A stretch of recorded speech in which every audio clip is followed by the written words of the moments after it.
Assalamualaikum warahmatullahi wabarakatuh.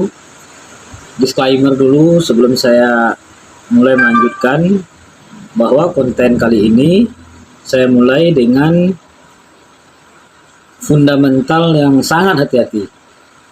Judulnya tentang mie 20.000 yang viral kemarin. Boleh atau dosa? Tinjauan fikih, adat Minang, dan etika dagang. Itu judulnya. Kalau tulisan saya buat setelah seminggu setelah Ramadan. Jadi fundamental yang saya maksud, saya buat konten yang ini maksudnya rekaman panjang, itu sudah ada tulisan presisinya. Bisa dicek di postingan sebelumnya. Karena di situ saya buatkan kalau yang dalil ya bisa dicek, kalau yang teori-teori itu bisa ditelusuri. Artinya ketika konten video ini, yang versi bicara ini, yang visualnya audio dan video, itu landasnya ada. Lebih kurang itu maksudnya. Dan untuk judul tadi, agak telat saya buatkan dari tulisan sampai ke konten ini. Kenapa? Karena saya berniat dengan kalau bisa tulisan dan konten ini muncul di saat sudah tenang.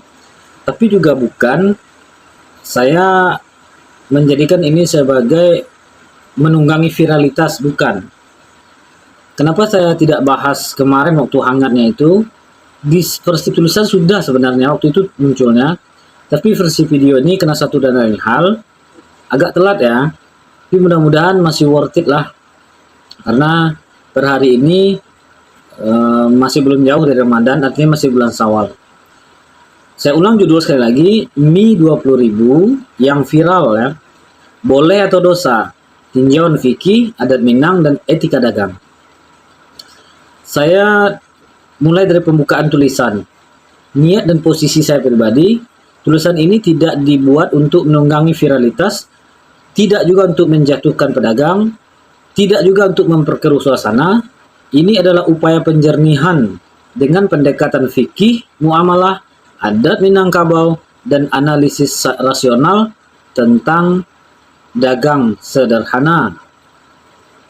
Karena saya melihat polemik yang terjadi kemarin, mie 25.000, ini sudah melebar kemana-mana, bahkan sampai menyerempet kepada, mohon maaf ya, ada yang mengatakan sebagai harga diri orang Minang secara umum.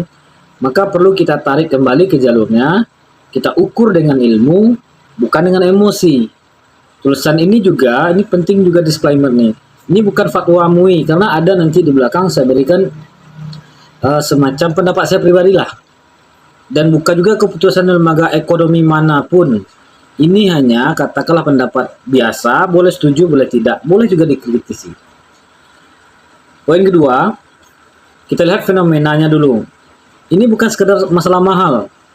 Kasus yang muncul lebih kurang kalau disederhanakan begini, yang saya pahami ya, mie instan atau pop mie, bukan atau ya, dan pop mie mungkin, mie instan itu beda kan dari plastik ya, pop mie ya yang kayak gelas gitu, dijual dengan harga 25.000. Tidak ada daftar harga yang tangible di awal, pembeli baru tahu setelah selesai makannya. Tangible itu nampak, bisa dilihat, itu tangible, lawannya nanti intangible. Jadi saya amati masalah utamanya bukan di angka 25.000 saja, tetapi kepada ketidakadaan informasi tangible, informasi yang jelas, yang mencantumkan harga, asimetri informasi lah kayak gitu. Dalam istilah ekonomi, ini saya buatkan juga, mencoba untuk melandakan kepada teori ekonomi, asymmetry information. Ini Josh Akerlof, ini seorang ekonom luar ya. Kemudian yang masuk kita ke poin ketiga, analisis finansial singkat. Saya usahakan setajam dan sedetil, sepresisi mungkin. Perkiraan awal modal lebih kurang 7.000 sampai 9.000. Diasumsikan 7.000 itu bagaimana? Mungkin harga pop mie itu 5.000 mungkin di taraf grosir ya, atau mie instan itu 4.000. Kemudian telur 2.000 sampai 3.000, berarti sudah 7.000 dengan aktivitas masaknya, airnya segala macamnya, kita asumsikanlah 7 sampai 9 ribu. Ya, ini kalau salah tinggal koreksi ya. Jadi harga wajar saat lebaran kalau ya sekitar 15 sampai 18 ribu lah. Namun kalau realitanya sampai 25 ribu, nah ini kan kemarin yang menjadi salah satu aspek viralnya. Kemudian jika sayang sekali harganya kebanyakan di beberapa tempat itu tidak tangible, itu intinya. Beda hal kalau orang sudah melihat angka yang jelas 25 ribu, makan di situ, setelah selesai komplain salah. Ini kan yang jadi aspek viralnya kemarin kan tidak ada harga di awal.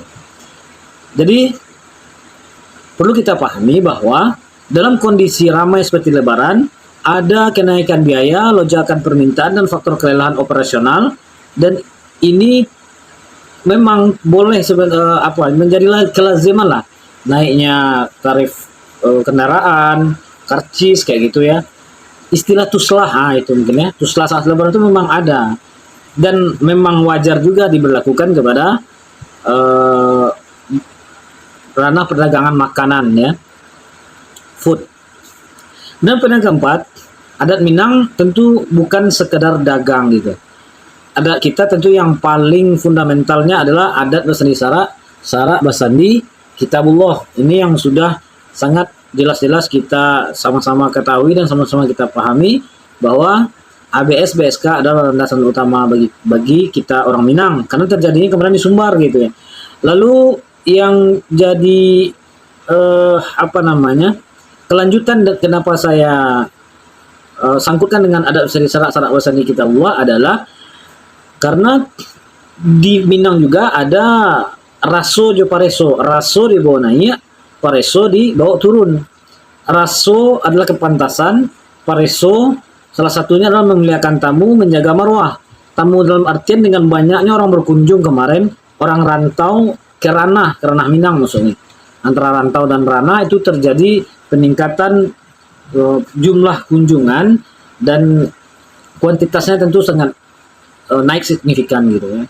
Terjadi macet di mana-mana, kita boleh lihat di Stinjau Lawi, di daerah Lembah Anai kayak gitu. Itu kan aktivitas dalam hari raya ya, biasa lah gitu terjadi ya. Kemudian baru masuk yang kelima, tinjauan fikih muamalah. Ini intinya. Kita mulai dari dasar kaidah usul fikih. Al-aslu fil muamalah al-ibahah, asal pada muamalah itu adalah boleh, kecuali ada dalil yang mengatakan haram. Oke. Poin A, poin B. Syarat sah jual beli dalam fikih muamalah, harga harus jelas, maklum. Tidak boleh gharar agar terjadi rida sama rida. Harga yang jelas ini bisa berbentuk tentu maklumat, pengumuman, bisa juga dari question, pertanyaan. Ini berapa? Iko bara, bisa dia tawar nak gini. Nah, itu maksudnya. Jadi ketika dalam masalah kasus mini nanti kita akan sinkronkan ini. Apa yang terjadi sebenarnya? Apakah ini benar langsung divonis kesalahan pedagang atau divonis langsung kesalahan membeli karena nggak bertanya? Sabar dulu, karena kita memang nggak mau masuk ke arah polemik itu. Kita masuk ke dalil-dalil yang kunci. Ada larangan gharar atau ketidakjelasan. Kalau versi hadis itu di riwayat hadis Muslim, di tulisan saya buat 1513. Artinya harga yang tidak tangible di awal punya potensi gharar.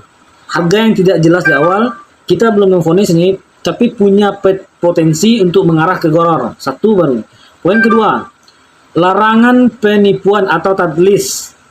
Hadis riwayat Muslim nomor 102. Barang siapa menipu, laisa minni, kata Nabi, bukan dari umatku. Yang ketiga, ini kaidah umum saja. La dharar wala dirar. Jangan membuat kemudaratan dan jangan memberikan kemudaratan. Masalah keempat, masalah rida, redo, rela. Sering dikatakan pembeli kan bayar, berarti dia sudah rela. Oke, itu koma belum titik. Ini menurut saya perlu diluruskan. Katanya pemilik kan sudah bayar, berarti dia rela. Tunggu dulu, sabar dulu. Rela dan reda dalam fikih ini dimaksudkan dengan pengetahuan yang jelas, itu yang ta'lim tadi, atau maklumat berdasarkan tangible atau yang nampak, namun tanpa tekanan.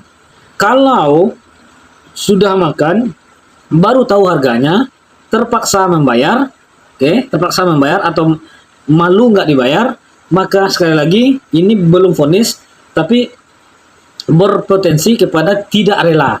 Jadi mafhum mukhalafah dari yang tadi, kebalikan yang tadi.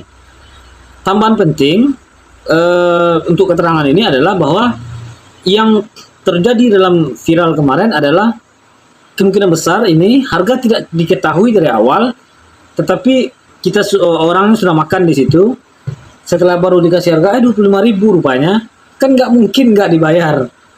Lalu dibayar juga. Apa rela nggak rela, kesal nggak kesal, dia bayar. Teman, ada nanti yang mempraktekkan dengan memviralkan, ada mungkin yang mendiamkan. Nah, itu pilihan masing-masing. Kita lanjut masalah keuntungan. Ini harus jelas.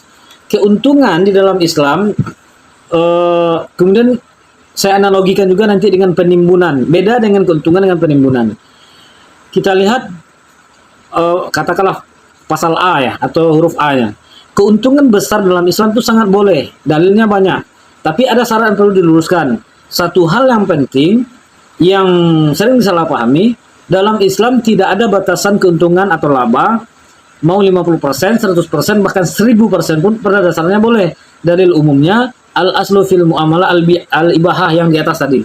Dalam praktik sahabat pernah terjadi transaksi dengan margin tinggi dan tidak dilarang selama, ini ingat, tidak ada unsur gharar, penipuan, tidak ada pemaksaan, dan tidak ada ketidakjelasan tangible dan intangible. Artinya Islam tidak membatasi angka keuntungan, tapi membatasi cara mendapatkannya. Cara mendapatkannya maksudnya tidak ada penipuan, tidak ada gharar, tidak ada yang lain-lainnya. Penegasan penting, yang dilarang bukan untung besarnya, tapi cara yang tidak jujur, informasi yang kurang transparan, memanfaatkan ketidaktahuan orang lain, dan mungkin ya, ini masih mungkin karena ini tulisan agak panjang, mungkin juga memanfaatkan momen gitu. Kemudian yang B, tadi A ya, yang B, perbedaan dengan yang memanfaatkan situasi begini. Ada orang pintar berdagang, ada orang memanfaatkan situasi atau menembak DT kudo atau apa istilahnya. Mari kita lihat secara jernih. Dagang yang sah, harga tinggi, tapi jelas di awal, pembeli tahu dan setuju, tidak ada manipulasi, dagang yang seperti itu, ya boleh. Seperti kita makan di tempat yang katakanlah tempatnya yang elegan, tempatnya yang benefit, value-nya mungkin tinggi dengan dekorasi dan lain. Kopi lah misalkan, kan harga segelas kopi biasanya kalau di kedai biasa itu 5.000, di lapau biasa 5.000 ya. Di tempat itu bisa jadi 50.000, 6.000. Tapi biasanya itu harganya tangible. Orang yang minum situ sudah tahu, sudah worth it itu. Nah, itu maksudnya. Jadi tidak ada dan pembatasan yang seperti itu, yang dagangnya yang tangible, yang jelas orang pasti rela itu membayar karena udah jelas itu dari awal harganya nampak. Kemudian yang bermasalah itu begini, harga tidak disebut dari awal, berarti tidak ada yang tangible atau pengumuman atau maklumat, atau tidak ada daftar harganya. Kemudian harga tidak disebutkan juga di awal. Pembeli dalam posisi ini tidak tahu. Ada kemungkinan unsur nanti terjebak dalam situasi kemungkinan ini mengarah ke pemanfaatan situasi, baru kemungkinan. Disinilah perbedaan antara profit dan eksploitasi. Kalau eksploitasi dengan sengaja memanfaatkan ketidaktahuan orang, di sana sudah mulai salahnya. Jadi ini orang ini sekali pulang, orang ini nggak tahu, ini orang jauh ini orang apa ini? Pakua itu istilahnya, memakua itu ya, memakua orang, memakua dengan harga maksudnya. Kalau pakua itu yang saya pahami bahasa kampung pakai ladiang makua orang tuh, memukul orang kayak gitu. Tapi ini memukul orang pakai harga dengan memanfaatkan situasi. Itu sudah ini dengan jelas yang niat yang jelas ya, itu sudah jelas mengarah salah. Tapi apakah transaksi dia ini hasil dari penjualan ini haram atau bagaimana? Kita lanjut dulu. Kemudian saya buat juga analogi biar ini kuat. Analoginya apa? Kalau penimbunan barang itu namanya ihtikar ya. Ihtikar ini istilah fikih muamalah. Untuk memperjelasnya, kita ambil analogi klasik dalam fikih, penimbunan barang atau ihtikar Itu tidak boleh. Tidaklah melakukan penimbunan kecuali orang yang berdosa. Hadis riwayat Muslim. Maksudnya apa? Penimbunan itu barang ditahan supaya barangnya langka. Harganya naik lalu dijual dengan mahal. Ini dilarang bukan karena mahalnya, tapi karena cara menciptakan kondisi yang tidak adil. Relevansinya dengan kasus ini memang tunggu dulu sebentar. Minyak lah misalnya, kita contohkan ini dulu ya. Yang seingat saya minyak, mungkin ada contoh lain lah gitu ya, apalah ya. Minyak mungkin ya, entah minyak apalah. Dibeli dengan harga murah oleh tengkulak pemodal besar, ditaruh di gudangnya, dibiarkan langka di tempat itu, atau disengajakan langka, pas benar-benar langka nanti dia keluarkan barangnya. Nah, ini yang penimbunan yang dilarang, jelas tuh dalilnya. Ya, itu yang penimbunan. Kalau kasus mie 25.000 ini bagaimana? Memang kasus mie 25.000 bukan penimbunan barang secara langsung, direct timbunan, bukan. Tapi ada kemiripannya pada satu sisi. Kita tidak memvonis juga di sini, tapi kemiripannya ada. Memanfaatkan kondisi, pembeli tidak tahu harga, intangible, tidak ada pilihan lain, situasi ramai waktu itu, mungkin dia terpaksa makan itu dan lain-lain. Maka saya memahami ini bukan sama, ini tidak persis, tapi secara prinsip keduanya menyentuh aspek memanfaatkan keadaan, itu saja persamaannya. Oke, lalu ini penegasan. Tidak semua pedagang seperti ini. Tidak juga semua harga yang mahal itu salah. Tidak semua kasus itu bisa disamaratakan. Berarti di sini kalau pendapat saya pribadi, ujung-ujung nanti mengarah ke innamal a'malu binniyat ya. Kalau niatnya memang jelas-jelas memanfaatkan situasi, itu berpotensi untuk salah, kira-kira begitu. Jadi apa yang sudah terjadi itu kita jadikan pembelajaran. Garis besar akhir. Nah, ini penambahan ini. Dari sisi fikih, untung besar boleh. Tidak transparan bermasalah. Memanfaatkan ketidaktahuan bisa masuk dosa muamalah. Lalu saya simpulkan, Islam tidak melarang orang kaya dari berdagang, tapi sangat jelas melarang cara yang tidak transparan, bahkan tidak jujur dalam untuk mencapai kekayaan melalui perdagangan. Nah, ini kesimpulan hukum. 1. Halal. Jika harga disebut di awal, transparan, ini kesimpulan hukum muamalah secara umum, kita nggak masuk ke ini dulu ya, ke 25.000. Kemudian transparan, pembeli setuju rela, nah, itu jelas halalnya itu. Kalau subhat, bermasalah gitu, tidak ada informasi di awal, ini bisa mengarah subhat. Memanfaatkan ketidaktahuan, menjebak kondisi, masuk potensi garar atau tadlis, bahkan mungkin masuk kerana zalim. Namun penting dijelaskan, penilaian ini bersifat kondisional. Saya tidak langsung menghakimi bahwa transaksi kemarin itu mie yang viral 25.000 langsung haram. Untuk saya pribadi bukan tidak berani ya, apalagi. Saya tidak sampai ke haram itu. Dia nanti tergantung di niatnya, di niat atau kondisionalnya. Kalau memang di satu tempat itu modal packagingnya, modal barangnya itu memang sangat tinggi dan lokasinya itu memang jauh, kan ada tempat wisata itu yang sangat jauh dari keramaian dan niatnya tidak untuk menzalimi orang. Bismillah, ini dengan ini pendapat pribadi, kemungkinan itu masuknya halal. Halal sebenarnya nggak bisa dimungkinkan. Kalau gitu kondisinya ya halal gitu, nggak bisa dimungkinkan. Yang banyak terjadi kemarin itu menurut saya adalah di level subhat, ketidakjelasan, jadi subhat jadinya. Entah susah kita memvonisnya, entah nanti perdebatan yang muncul kan. Jadi kalau yang mengarah langsung ke haram mungkin saja, kalau ada kalaunya memang dari niatnya memang memanfaatkan orang rantau pulang sekali dipakua orang go aminnya ndak akan lanjut besok kemari do. Kalau jelas niat jahatnya, ini sama nih analogi dengan KUHP baru kan lebih banyak membahas niat jahat. Nah, itu kalau niat jahat, niat yang merugikan orang lain gitu, memanfaatkan satu, itu bisa masuk kategori haram. Oke. Kemudian ini ada Q&A. Ini namanya tulisan atau bahkan sampai saya buatkan video seperti ini, walaupun nanti ada kemungkinan orang suka nggak suka ya, namanya ini pendapat ya. Kalau nggak suka ya silakan buat video lain atau buat tulisan tandingan ya, silakan saja, nggak masalah. Itu argumentatif kita namanya. 1. Apakah pedagang mie 20.000 itu pasti haram? Tidak secara otomatis, itu jawabannya. Haram jika ada unsur penipuan dan pemanfaatan situasi. Oke. Dua, apakah ini bisa kena sanksi adat? Bisa, kalau memang dengan niat yang tidak baik tadi. Sanksi adatnya saya juga nggak tahu gimana pelaksananya, tapi mungkin peneguran lah gitu ya, sanksi adat. Etika sosial Minangkabau harusnya kita kan memuliakan tamu gitu ya, salah satunya, atau orang rantau pulang kerana ya kita jagalah, termasuk dalam berdagang, mudah-mudahan tidak membawa image buruk nanti kita kembali ke rantau lagi. Tiga, apakah bisa kena sanksi hukum atau negara? Potensinya ada jika tidak ada transparansi, merugikan konsumen, bisa masuk, tetapi perdata saja bisa masuknya. Dan untuk 25.000 rasanya sanksi negara ini masuk ke tata hukum negara hampir nggak mungkin dilakukan. Nomor 4, apakah pedagang itu berdosa? Saya berpendapat jika ada unsur sengaja memanfaatkan situasi, bahkan sampai unsur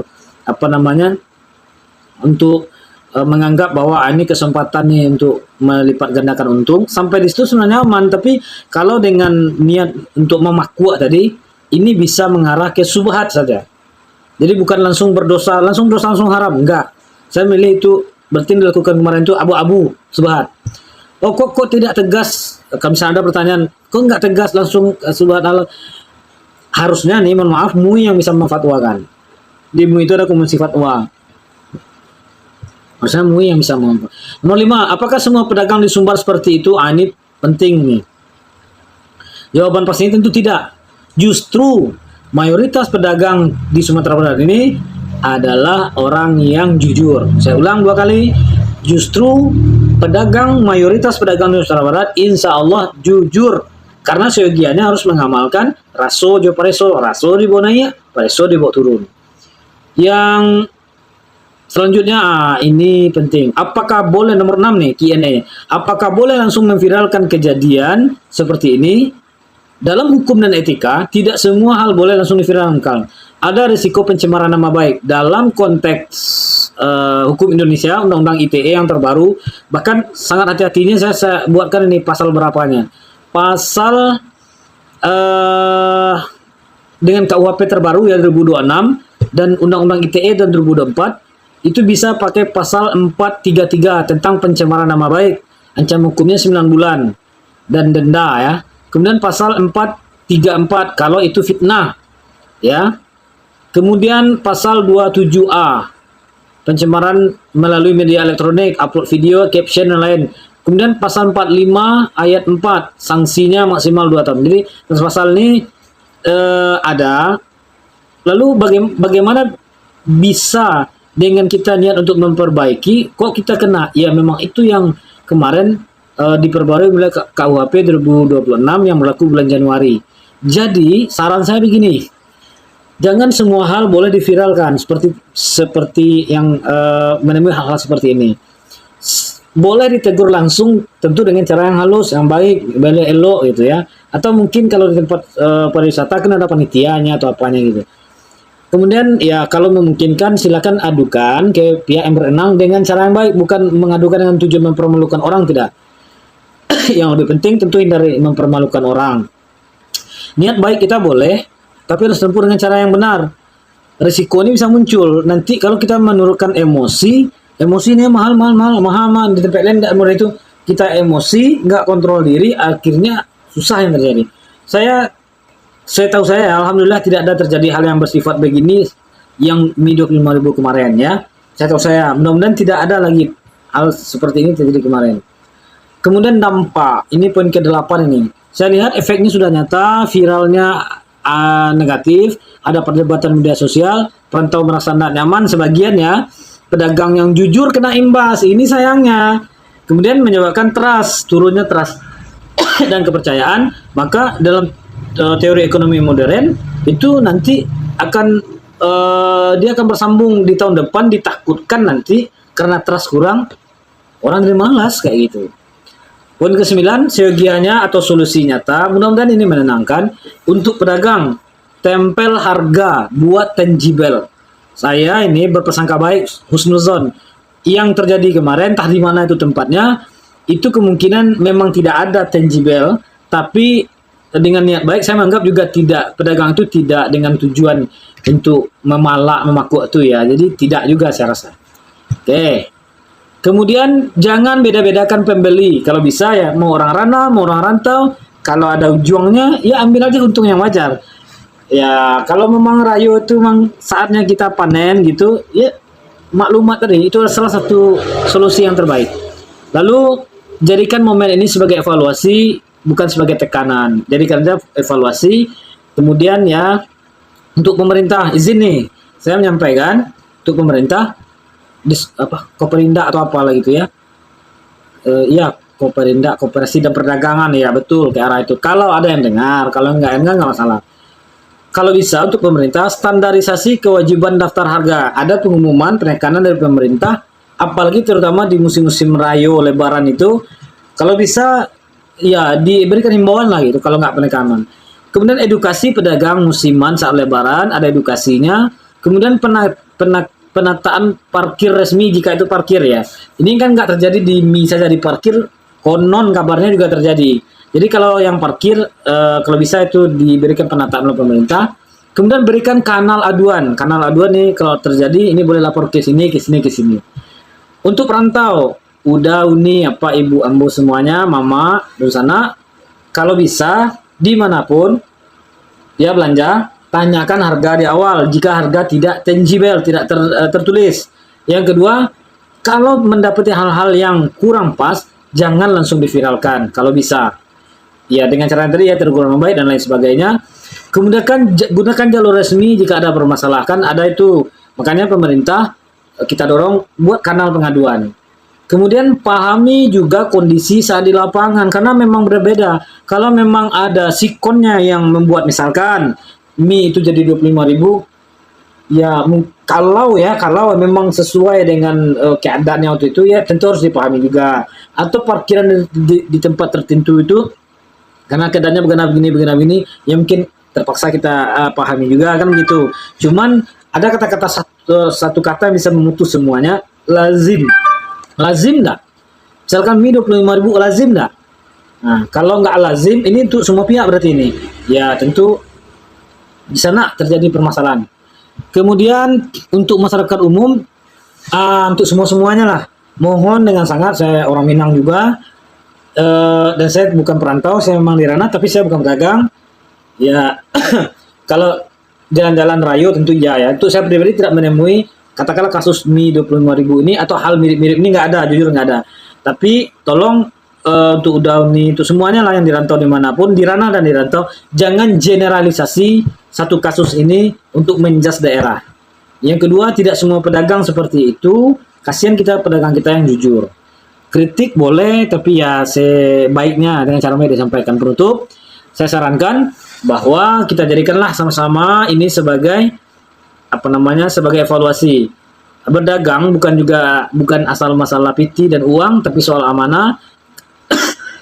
Dari kejujuran selalu menimbulkan keberkahan. Dan kasus mie 25.000 ini akan jadi pelajaran sangat penting 2026 ini karena viral. Iya, memang karena viralnya itu.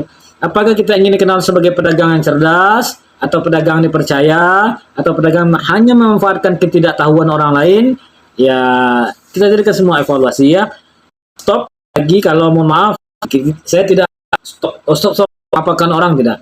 Ya kalau bisa ya nggak usah lagi perdebatan yang mengarah kepada hal negatif ya. Karena di sisi pedagang ada pembelaan, dari segi pembeli juga banyak pembelaan. Jadi kalau bisa saya hanya mengimbau ya kedepannya mudah-mudahan tidak terjadi lagi ya. Semoga pedagang semua sehat, badan sehat, rezeki murah. Kemudian kepada perantau juga doa yang sama, bahagia keluarga, pulang lagi tahun besok, singgah lagi, eksploitasi tempat-tempat yang bukan eksploitasi ya, nanti tersalah lagi bahasanya. Explore tempat-tempat yang rancak, yang indah terutama di Sumatera Barat ini. Ya, yang biasa itu ke tempat kita ya di Sumbar, misalnya kita dari Medan, dari Riau, dari Jambi, dari Jakarta, dari Madima, dan itu kan orang Minang juga. Jadi saya tutup video ini dengan satu kata aja sebenarnya, lazim. Jadi kalau lazim Ya karena hari raya tuh ya wajar lah mahal sedikit. Ya selagi lazim, insya Allah nggak masalah.